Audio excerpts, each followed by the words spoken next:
নমস্কার, আমি পিয়ালি। এটা আমার একটা নতুন page, astro aura with Piyali. এই পেজটা থেকে নতুন একটা ভিডিও।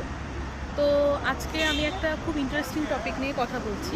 সেটা হচ্ছে আমরা বিভিন্ন প্রফেশনে বিভিন্নভাবে যুক্ত থাকি। আর আমি আজকে যে প্রফেশনটা নিয়ে কথা বলছি, এটাতে সবারই কিছু না কিছু ইন্টারেস্ট থাকে।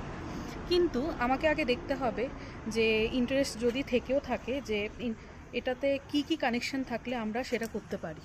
সবার আগে বলতে হবে যে আমাদের ইন্টুইশন থাকতে হবে, হয়তো অ্যাস্ট্রোলজি কোনোদিনই আমরা করতেই পারবো না, শিখতেও পারবো না, আর জানতেও পারবো না। তার জন্য যে কানেকশনগুলো দরকার সেটা হচ্ছে দশম কানেকশন, অষ্টম কানেকশন, আর তার সাথে হচ্ছে Ketu. There should be some intuition or connection. আরেকটা কানেকশন, সেটা হচ্ছে খুব ইম্পর্টেন্ট কানেকশন, সেটা হচ্ছে লগ্ন, নবম এবং কেতু।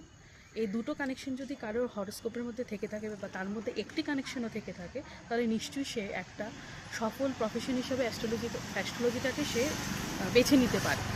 তো আজকে এটাই হচ্ছে আমাদের ইন্টারেস্টিং টপিক। যদি আমার পেজটা আপনাদের ভালো লেগে থাকে, তাহলে একটু সাবস্ক্রাইব আর লাইক করে দেবেন আর শেয়ার করে দেবেন। Thank you.